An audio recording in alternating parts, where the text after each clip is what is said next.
dasar dalam pembuatan multimedia dan struktur multimedia database.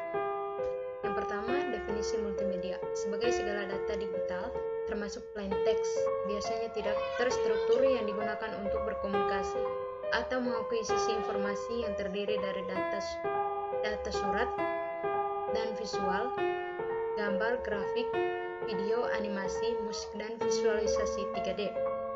Yang kedua, perkembangan data multimedia. Banyak lukisan dan image diubah ke dalam bentuk digital agar lebih mudah dalam pemrosesan, distribusi, dan pemeliharaan.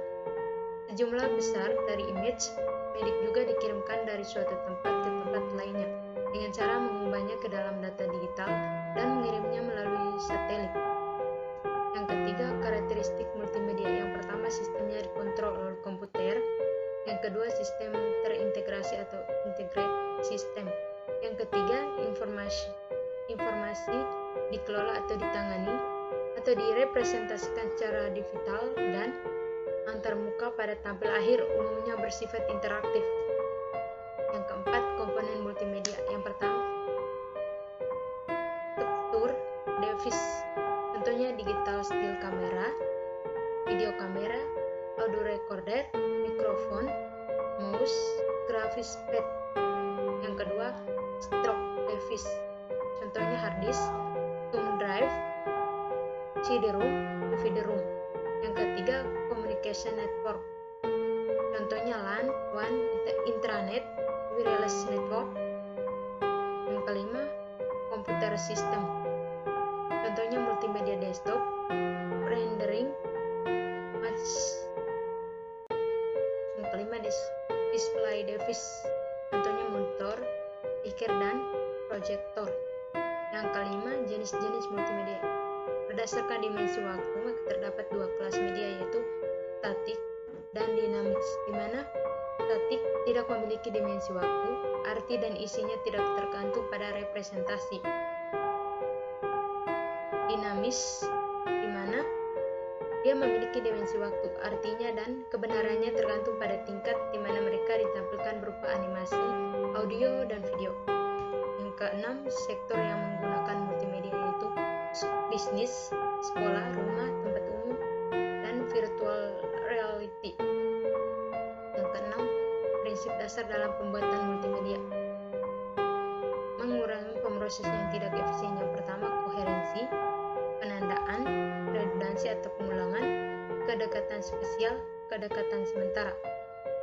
Di pengelolaan pemrosesan yang esensial terdapat segmentasi, retraining, modalitas.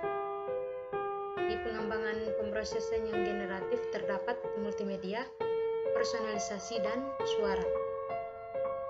Yang berikut struktur multimedia database. Yang pertama, data analisis multimedia.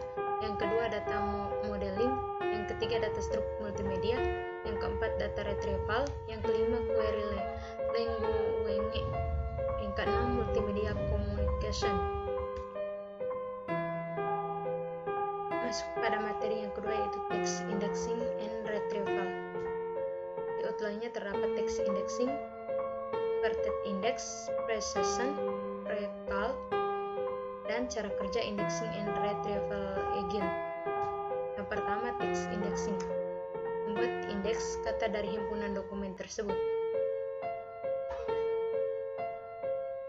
Struktur ke struktur.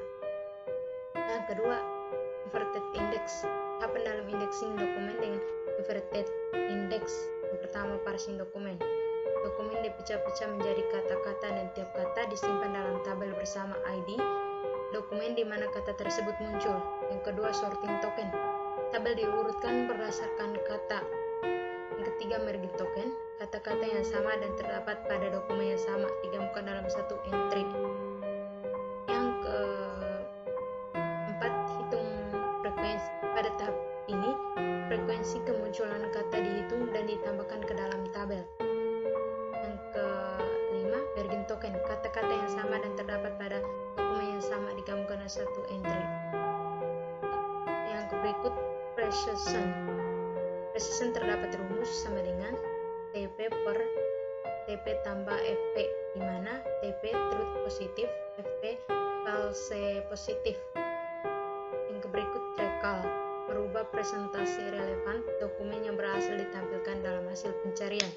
Semakin tinggi nilai recall, maka semakin besar pula peluang bahwa dokumen yang relevan berhasil ditampilkan dalam hasil pencarian. Rumus dari recall yaitu TP per TP tambah Fn, di mana TP true positif, Fn false negatif. Yang berikut cara kerja indexing dan retrieval agent. Pertama, parsing, memecah dokumen menjadi token. Yang kedua, stocking. Token-token yang dihasilkan dari parsing dibandingkan dengan token yang terdapat pada daftar stopboard dan akan diabaikan. Yang ketiga, stemming. Token diekstrak menjadi kata dasarnya untuk mengelompokkan token yang memiliki kata dasar yang sama. Yang keempat, sorting and margin, mengurutkan dan menggabungkan. Itu saja penjelasan materi dari saya. Sekian dan terima kasih.